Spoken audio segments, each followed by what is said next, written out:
हैं जहां पर बीजेपी का जन आक्रोश महाघेराव। सीपी जोशी बीजेपी प्रदेश अध्यक्ष कार्यकर्ताओं को संबोधित कर रहे हैं, सुनते हैं।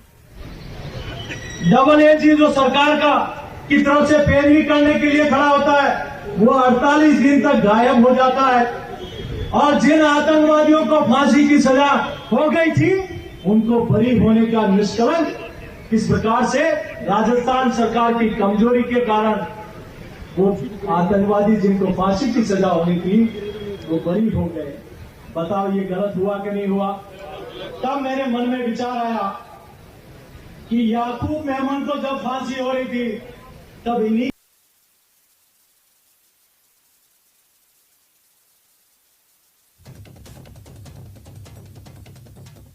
जोशी कांग्रेस सरकार पर हमलावर। हजारों की संख्या में कार्यकर्ता आज सुभाष चौक पहुंचे हुए हैं जहां पर जनसभा का कार्यक्रम है और यहीं से आगे बढ़कर 2 किलोमीटर पैदल मार्च कर कलेक्ट्रेट का घेराव भी किया जाएगा। सीपी जोशी और उसके साथ साथ गजेंद्र सिंह शेखावत चित्तौड़गढ़ में पहुंचे हुए हैं। प्रयागराज पुलिस को अतीक के हवाला कांड के पुख्ता सबूत मिले हैं। नोटों की इन गड्डियों के तार अतीक और शाइस्ता तक पहुंच रहे हैं।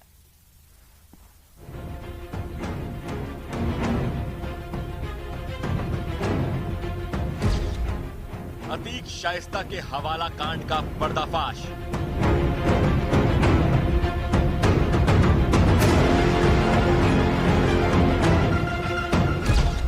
हवाला के पैसे से उमेश पाल का हुआ मर्डर।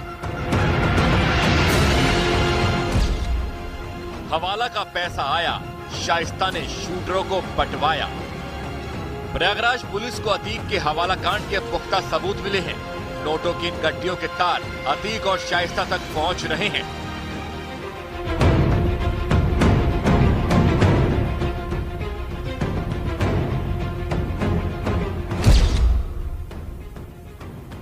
उमेश पाल हत्याकांड में हाल ही में आरोपी बनाया गया अतीक के वकील ने एक हवाला ऑपरेटर को 100 का नोट 13 जनवरी 2023 को भेजा था।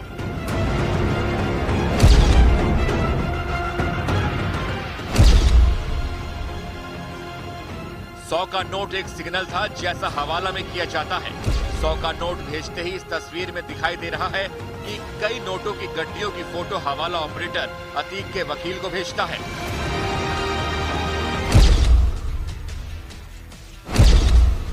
इस तस्वीर में दिखाई दे रहा है कि अतीक के वकील खान सौलत हनीफ के पास करोड़ों रुपए पहुंच चुके हैं।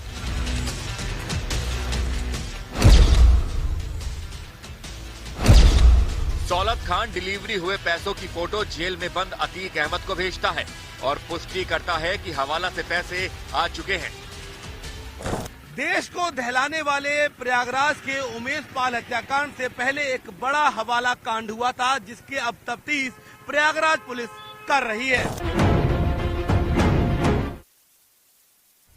वहीं शाइस्ता के पल पल की लोकेशन बदलने की बात करते हैं। आखिर कहां है शाइस्ता परवीन? क्या अतीक के काले साम्राज्य को अपने नाम कर रही है लेडी डॉन? आखिर कहां था आइस्ता का अगला ठिकाना? देखते।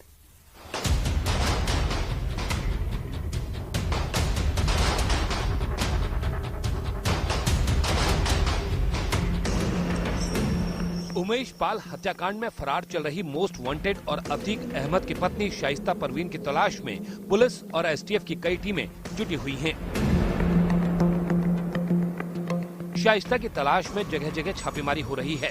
इसी कड़ी में पुलिस और एसटीएफ की टीम ने यूपी में कौशाम्बी के 2 गांवों में दबिश दी।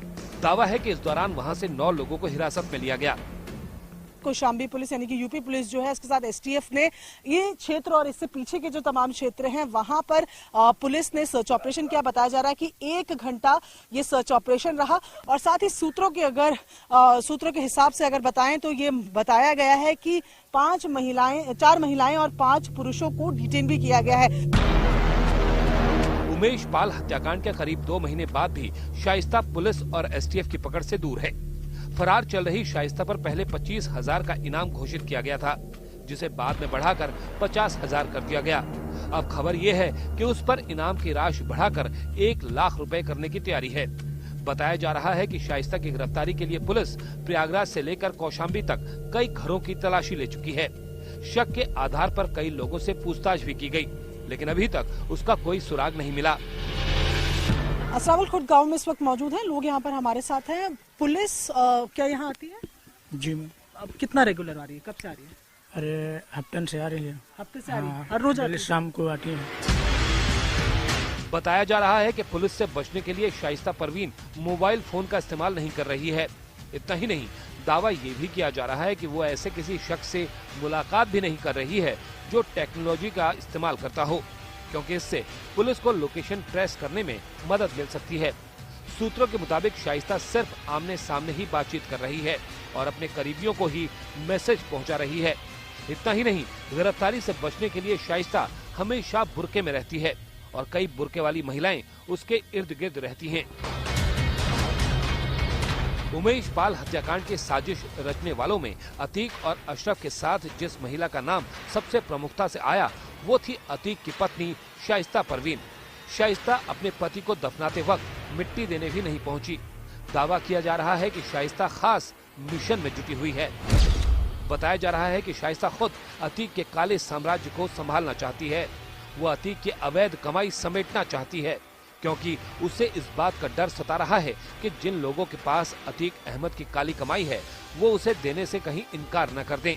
ऐसे में शाइस्ता परवीन अपने रसूख का इस्तेमाल करके उन सारे पैसे को अपने पास लेना चाहती है और यही वजह है कि वो गिरफ्तारी से बचने के लिए बार बार अपनी लोकेशन बदल रही है।